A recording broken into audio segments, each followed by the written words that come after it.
અમદાવાદમાં જે Asia school આવેલી છે તેના સંચાલકોની બેદરકારી સામે આવી। બ્લાસ્ટનો મેલ મળવા છતાં પણ ત્વરિત કોઈ જ કાર્યવાહી ન કરી। પોલીસને જાણ કરી અને બાળકોને સ્કૂલમાં બેસાડી રાખ્યા। ફાયર વિભાગે સ્કૂલમાંથી બાળકોને બહાર મોકલ્યા હતા। તો બેદરકારી અંગે ફાયરની ટીમ અધિકારીઓને રિપોર્ટ કરશે। તો સ્કૂલવાળાઓએ જાણ ન કરી સંચાલકોની બેદરકારી સામે આવી। Desai fire officer Bodakdev.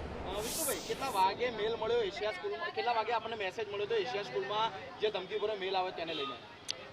સવારે 8:12 ફાયર કંટ્રોલ રૂમ દ્વારા અમને મેસેજ મળ્યો હતો કે પોલીસ કંટ્રોલથી એવો મેસેજ છે કે એશિયા સ્કૂલમાં ડ્રાઇવિંગ રોડ ઉપર સ્કૂલમાં બોમ્બ મૂક્યો છે, તો સલામતી માટે તાત્કાલિક પહોંચો ત્યાં। આપ કેટલા વાગે સ્કૂલ પર પહોંચ્યા? કેટલા સમયની અંદર સ્કૂલનું ચેકિંગ થયું?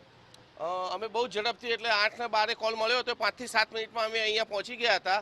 આવી તપાસ કરતા અહીંયા લોકોને કદાચ ખ્યાલ નહોતો અંદર શું છે, પણ અમે લોકો એમને જાણ કરી કે ભાઈ આવો એક મેસેજ છે, તો એમ કરી તમામ સ્કૂલના વિદ્યાર્થીઓ અને સ્ટાફને બહાર સલામત રીતે બહાર કાઢી લીધા હતા સુરક્ષા માટે। જ્યારે આપ પહોંચ્યા ત્યારે સ્કૂલના બાળકો સ્કૂલની બહાર આવી ચૂક્યા હતા કે ગ્રાઉન્ડમાં હતા? શું સ્થિતિ હતી સ્કૂલની?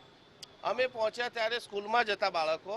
અમારી સૂચનાથી બધાને નીચે ઉતારી અને સ્કૂલ ખાલી કરાવી હતી આપણે। 9:30 સુધી બાળકો સ્કૂલની ગ્રાઉન્ડની બહાર નતા આવ્યા। 9:30 સુધી એટલે કે આ સંદેશ ના કે તમામ ન્યૂઝના ચેનલોમાં કેમેરામાં વસ્તુ કેદ થઈ છે કે 9:30 સુધી બાળકો સ્કૂલમાં હતા।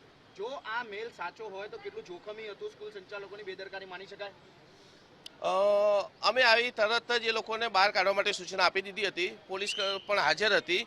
પોલીસની હાજરીમાં આપણે જેટલું બને એટલું ઝડપથી લોકોને બહાર કાઢવા માટે પ્રયત્નો કર્યા હતા। 1 કલાક જેટલો સમય લાગવો એ ખરેખર કેટલી બેદરકારી કહી શકાય કે 1 કલાક સુધી બાળકો મેલ મળ્યા પછી પણ સ્કૂલમાં હતા? મેલ એ લોકોને સ્કૂલવાળાને મળ્યો કે નથી મળ્યો એ અમે જાણતા નથી, પરંતુ અમને જ્યારે ફાયર કોલ મળ્યો ત્યાંથી કંટ્રોલથી, એટલે અમે ઝડપથી આવી અને સ્કૂલ પ્રશાસનને જાણ કરી હતી અને લોકોને બધાને બહાર કાઢ્યા હતા।